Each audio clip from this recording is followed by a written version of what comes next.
you've got more chance of getting a stroke going to the hairdresser and having your hair washed in Basie than you have from chiropractic adjustment. And the one I find fascinating is the response that you go to chiropractic. Are you crazy? Most people they could break your neck and they could rupture your disc. And like you can't just go clipping and popping a spine. With due respect, we've studied for 6 years. We've specialized in this. This is what we do. We don't click and pop spines. And there are very, very few stories, cases of patients that have had real adverse effects to chiropractic manipulation. And 9 times out of 10, and it's usually neck related.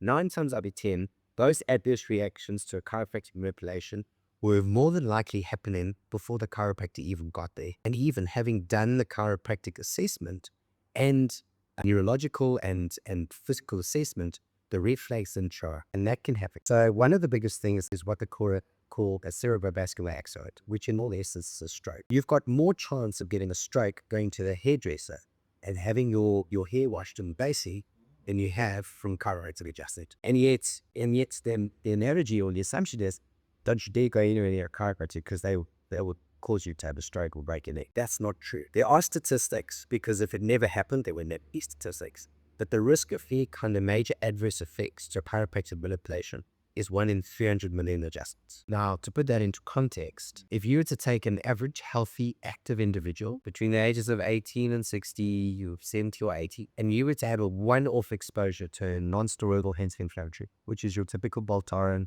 Cataplan, whatever you might take before you go back off for the Saturday morning or before you go run your marathon, or as a headache from the night before, your one-off exposure to an anti-inflammatory leading to a risk of a cerebrovascular accident is 1 in 60,000. And yet, people are quite happy to take an anti-inflammatory, one-off anti-inflammatory in a woman, and yet you won't go to chiropractic, but your risk is 1 in 300 odd million adjustments. So that puts it into resilient, and that's a myth and a misconception that we really need to put to bed. And please believe me, the way that we are educated, we are taught for 6 years how not to break legs, how not to put people in hospital, how not to cause further damage to discs and to areas that have been injured.